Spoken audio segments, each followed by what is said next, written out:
Okay, welcome to the video on second derivatives.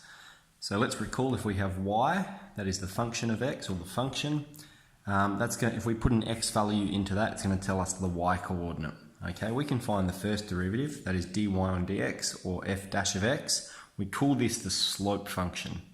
What we're learning here is where we find the derivative of the slope function, the derivative of the derivative. So we write that as d squared y on dx squared or f dash dash of x, and this tells us the rate of change of the slope function.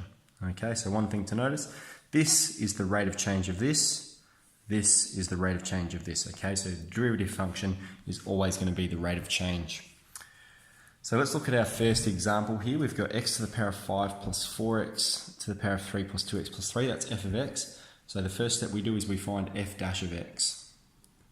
That's going to be 5x to the 4 plus 12x squared plus 2. Okay, derivative of 3 just goes to 0.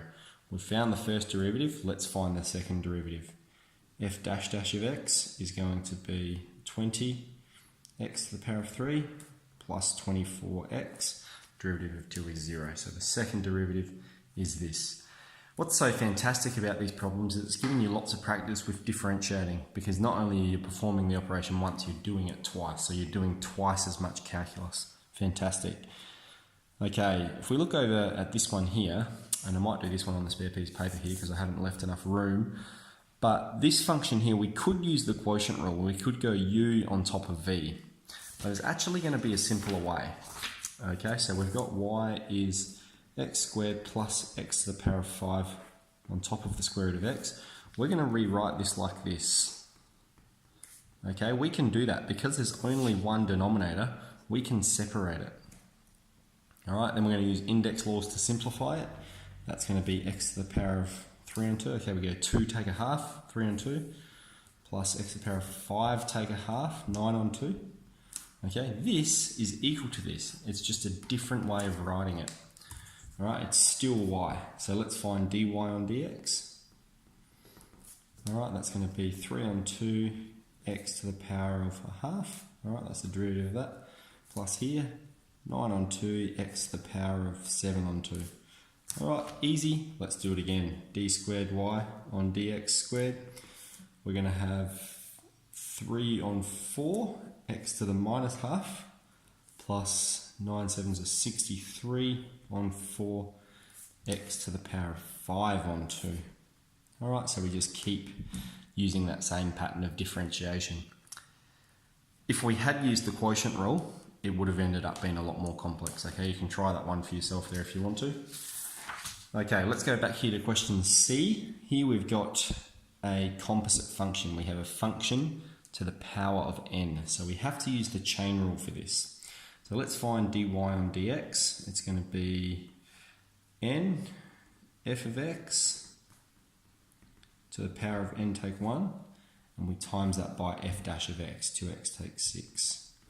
Okay. Now, if we're going to find the second derivative, we have to use the product rule because we have one function times another function. Okay, so whenever we're using the chain rule, we may have to use the product rule. So let's define u. U is going to be the first function, x squared takes 6x plus 3 to the power of 4, u dash. Now this is just a constant, again we have to use the chain rule again to differentiate this function because it's a function to the power of n. So we're going to have 20 x squared takes 6x plus 3 to the power of 3 times 2x takes 6. Okay, so we've got u dash, let's go back up here, here's v. V is 2x takes 6, which means v dash is 2. And we just put that in the product rule. Okay, so d squared y on dx squared is going to be u dash v. So 20 x squared takes 6x plus 3 to the power of 3 times 2x takes 6. 2x takes 6 times 2x takes 6 will be 2x takes 6 squared.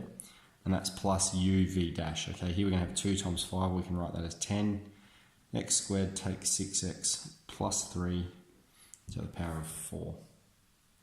Okay, very good. So we had the chain rule, we had to use the chain rule here, and then because we had two functions, we had to use the product rule. Last one, over here we've got y equals cos of 5x Okay, so dy on dx is going to be minus 5 sine of 5x using our trigonometric differentiation. And then if we derive that, okay, remember the 5 out the front is just a constant, so it's going to be minus 25 cos of 5x.